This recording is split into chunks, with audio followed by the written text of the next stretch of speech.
Buenas tardes, soy Jordi Nieva Fenoll, catedrático de Derecho Procesal de la Universidad de Barcelona.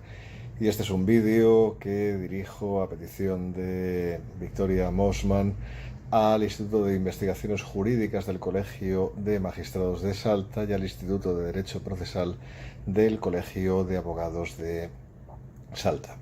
Bien, disculparán mi atuendo. Básicamente estoy en casa como corresponde en estos momentos de confinamiento y he preferido pues no disfrazarme de jurista, si ustedes lo quieren decir así, para que este vídeo pues les quede como recuerdo para la posteridad bueno, de cómo vivimos en estos días y cómo pues logramos pues sobrevivir a esta pandemia. Y obviamente pues en casa no íbamos vestidos con camisa, chaqueta y corbata, sino que íbamos vestidos pues con una ropa cómoda, lo cual pues no nos restaba en absoluto pues sapiencia ni conocimientos que eran los mismos, ¿no? Sino que nos restaba pues ese atrezzo que nos ponemos pues cuando salimos de casa, y que en buena medida pues situaciones como esta demuestran que es completamente absurdo. Miren, yo en este vídeo tan breve me gustaría hablarles de una institución que ahora mismo sé que está siendo controvertida en Argentina, y lo sé pues porque me han hablado de ella en más de una ocasión, en más de una conferencia. Más de un asistente pues me ha preguntado sobre este tema, hemos tenido incluso algún debate o alguna discusión, y es un tema verdaderamente pues bueno, de aquellos que van y vienen en la historia. Bien, no les dejo con más intriga. El tema es el jurado. Claro, el jurado es un tema de aquellos que, digas lo que digas, vas a tener detractores y vas a tener personas favorables. Lo que ocurre es que cuando uno investiga verdaderamente el jurado desde un punto de vista histórico, desde un punto de vista epistemológico, pues lo cierto es que no se entienden demasiado de dónde vienen todas estas luchas fundamentalmente políticas más que jurídicas sobre esta institución. Pero insisto en esto: cuando se conoce la historia y cuando se conocen los detalles de esta institución, cuando se prescinde de todo eso y uno pues se deja llevar simplemente pues por el arrastre de una ola progresista, que por bien que pueda ser aceptable pues desde el punto de vista político, por supuesto que lo es, justamente en este punto del jurado la verdad es que cada vez somos más juristas, que desde luego no tenemos una tendencia conservadora absolutamente para nada, ¿no? Y que no estamos a favor de esta institución. Yo podría ponerles un ejemplo muy claro de una persona que se autodefine de izquierdas, que es Michele Tarufo, y que él está en contra de la institución del jurado. Y esto, pues porque es así. Miren, los que decimos que estamos en contra del jurado, lo decimos porque no entendemos por qué unas personas que no tienen conocimientos jurídicos ni tienen tampoco experiencia de juzgar, al menos experiencia, tienen que hacer un trabajo difícil, como es el trabajo de juzgar. No es un trabajo sencillo, no es un trabajo intuitivo. Hay veces que uno tiene la sensación de que hay quien piensa que juzgar es tan fácil como leer una novela de misterio o policíaca y a partir de ahí adivinar quién es el asesino. No, esto no es así. Juzgar no es nada fácil. Ni siquiera es fácil para los jueces, incluso de aquellos que de una forma completamente indolente pues lo quieren hacer fácil y no valoran bien la prueba, o simplemente pues no prestan atención a lo que dicen los testigos, sino que se dejan llevar más bien de la gestualidad, ¿no? Que al final no significa absolutamente nada, ¿no? Como tiene bien dicho la psicología del testimonio, y que incluso ignoran esta materia que acabo de citar, la psicología del testimonio. Es decir, claro que hay malos jueces, pero un juez, por su formación, su trayectoria y su experiencia, pues tiene muchas más oportunidades de acabar dictando un fallo acertado que no un jurado que solamente va a dictar un veredicto y además no nos va a decir ni siquiera por qué. Y ojo, mejor que no diga por qué, porque en España están obligados a motivar y es peor, porque entonces te explican el por qué y ahí es cuando ves, pues en definitiva, cómo le influyen los prejuicios al jurado y cómo muchas veces no ha entendido de qué van los hechos, porque no son situaciones tan sencillas, ¿no? Pero todo esto pues aumenta cuando esta sensación negativa para el jurado de no saber por qué se le encarga a una persona amateur o ni siquiera amateur algo que tiene que hacer un profesional y que tenemos un profesional preparado para ello, pues claro, esta perplejidad aumenta cuando uno considera la historia del jurado. Y la historia del jurado es pura y simplemente la historia de una institución que nace en momentos de crisis del derecho o en momentos muy antiguos de la historia de la humanidad. Por ejemplo, voy a decir muy brevemente, se dice siempre que los jurados fueron inventados en Inglaterra en 1215 por la Carta Magna Libertatum, y esto es falso. En Roma había jurados. Todo el proceso formulario, es la segunda gran fase del sistema procesal romano, fue juzgada mayoritariamente por jurados. Y si no me creen a mí, pueden leer a Caser, que es el que verdaderamente más ha investigado este tema. Y efectivamente eran jurados, ¿no? Incluso se podría llegar a sospechar que en Inglaterra copiaron el sistema de jurados de lo que todavía recordaban del derecho romano, de ese sistema formulario, de ese derecho formulario, de ese proceso, perdón, formulario, ¿no? Ojo, habiendo olvidado totalmente que se trataba de un antecedente romano, naturalmente, ¿no? En la época, estamos hablando, fíjense, los romanos se fueron de Bretaña en el 410, de Britania en el 410, y esto que estoy contándoles yo, pues es de 1215, es decir, es natural que lo hubieran olvidado, pero sí que consta que durante ese tiempo, esos años oscuros que llaman ellos, celebraron un tipo de juicio para resolver materias de propiedad, es decir, la materia esencialmente más romana, la propiedad privada, que efectivamente utilizaban un esquema pues muy parecido al del jurado, un esquema de proceso formulario, ¿no? Yo creo que es ese esquema el que copiaron en 1215, pero de todas maneras, cuando el jurado se hace más popular y se lo relaciona con una cuestión política, es a raíz de la Revolución Inglesa de 1689. ¿Ahí qué ocurre?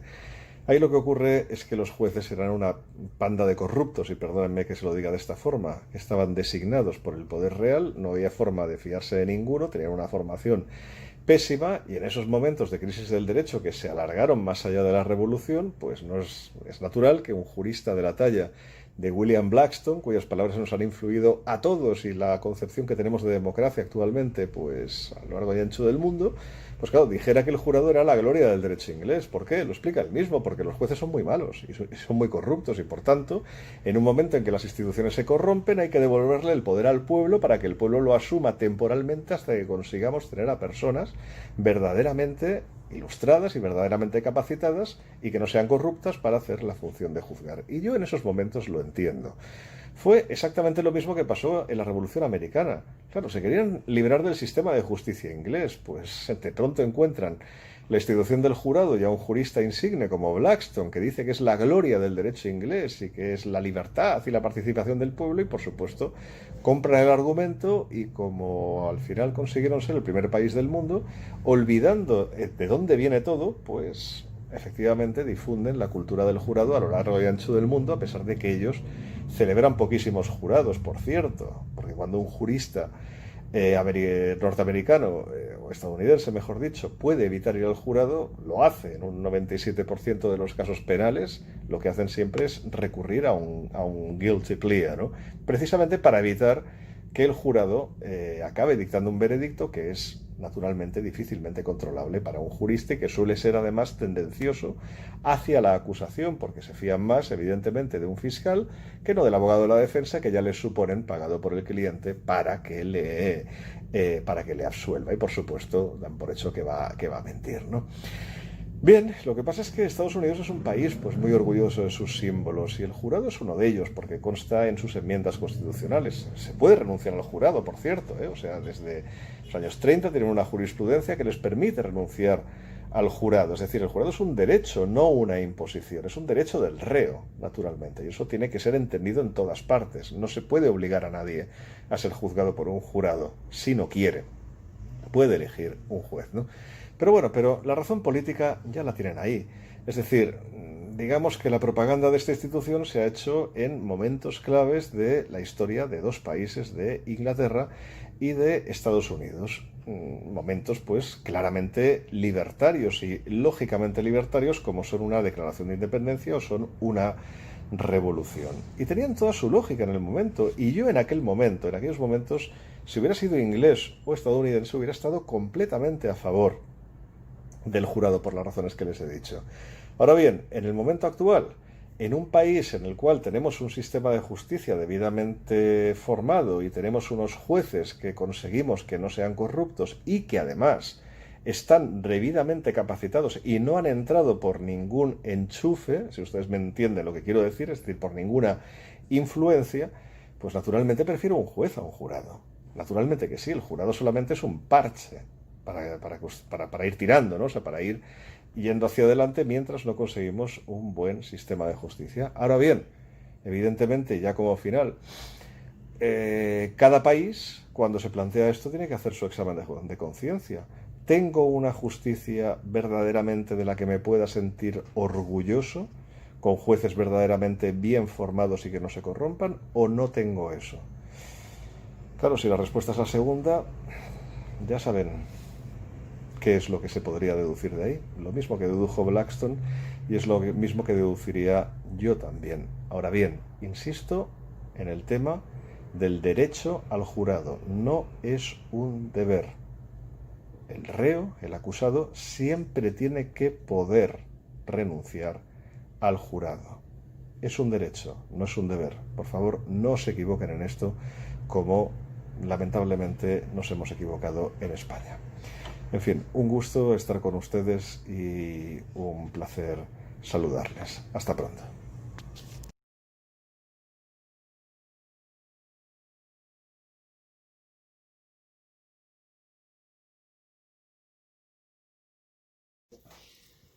Bien, mi nombre es Andrés Harfuch, soy profesor de Derecho Penal y Procesal Penal de la Universidad de Buenos Aires, la Facultad de Derecho en Argentina.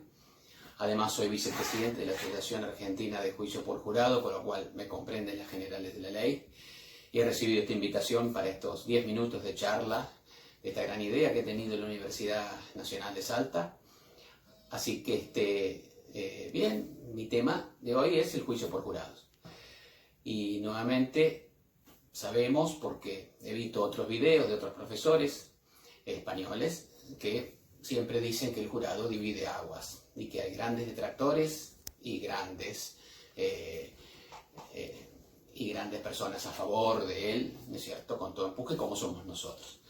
Entonces simplemente me interesó que parte de ese discurso en relación al jurado tenía que ver con que el jurado se mantiene o avanza en regiones desconocidas del mundo occidental que no han tenido jurados, como por ejemplo la Argentina o varios países del civil, o por la deslegitimación de la justicia profesional, es decir, por tener jueces que o son malos o son corruptos, o jueces que no cumplen con su deber, y por lo tanto entonces aparece naturalmente la institución del jurado, que estuvo desde la Edad Antigua, desde Grecia, Roma, después los germanos antiguos, Europa continental, con los normandos pasa a Inglaterra, después a Estados Unidos, después viene la Revolución Francesa, y el jurado que se sigue hasta nuestros días, como una institución popular muy importante y que dicta sus veredictos en materia penal, en materia civil, y por supuesto veredictos que son masivamente aceptados por sus comunidades, porque si no el jurado no existiría como tal. Entonces, a mí me gustaría conversar aquí que yo, como estoy en Argentina, y en Argentina ha habido una explosión del juicio por jurado en el año 2011 hasta ahora, ya cada año se incorporan 2 o 3 provincias más, ya son 9 las provincias que tienen juicio por jurado clásico del common law.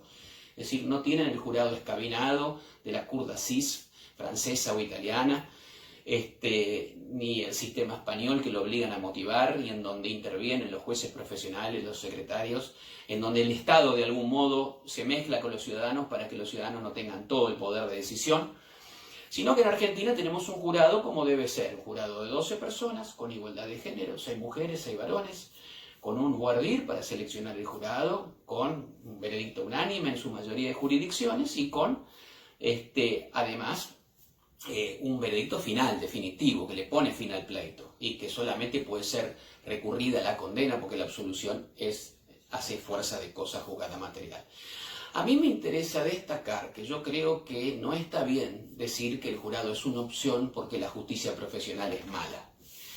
A mí me gusta decir, y por esto es lo que quiero traer aquí en esta discusión, es que, y este ha sido el objeto de mi tesis doctoral, que está aquí, que se llama El veredicto del jurado, en donde me propuse demostrar que el juicio por jurado comparado con el juicio técnico es epistemológicamente muy superior.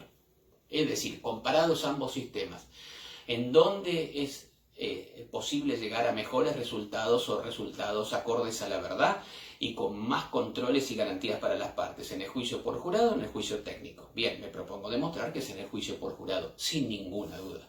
Yo sé que esto va a abrir muchos debates, pero la razón no es que cabalga esto sobre la deslegitimación de la justicia técnica o profesional, sino por el contrario, la enorme cantidad de estudios empíricos que existen en el common law que demuestran el método con el cual los jurados adjudican los hechos, determinan los hechos y que demuestran que los jurados arriban a soluciones muy sensatas, de gran sentido común, con mucha justicia, valorando correctamente las pruebas y en un marco de una oralidad y una transparencia que no es posible comparar con el sistema de justicia técnica.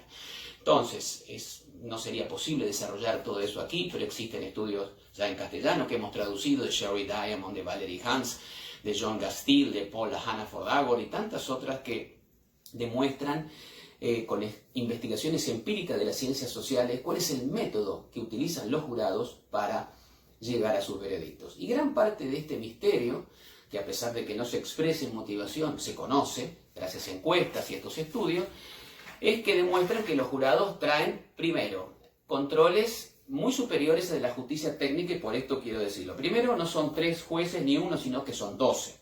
Ya el número es impresionantemente alto de jueces. No existe ningún tribunal judicial que tenga este número de jueces, lo cual reduce el error judicial. Además, por ejemplo, ¿tenemos esto en la justicia técnica? No. Bien, por ejemplo, los jueces técnicos para aplicar una prisión perpetua basta con 2 votos de 3. Los jurados, en cambio, tienen que llegar a la unanimidad entre los 12.